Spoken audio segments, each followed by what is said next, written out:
முத்துக்களே பெண்கள் தித்திப்பதே கன்னம் சந்தித்த வேளையில் சிந்திக்கவே இல்லை தந்துவிட்டேன்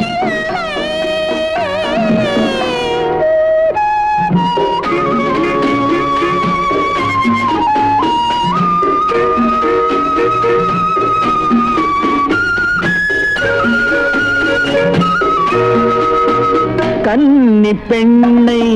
மெல்ல மெல்ல சென்றல் காலாட்ட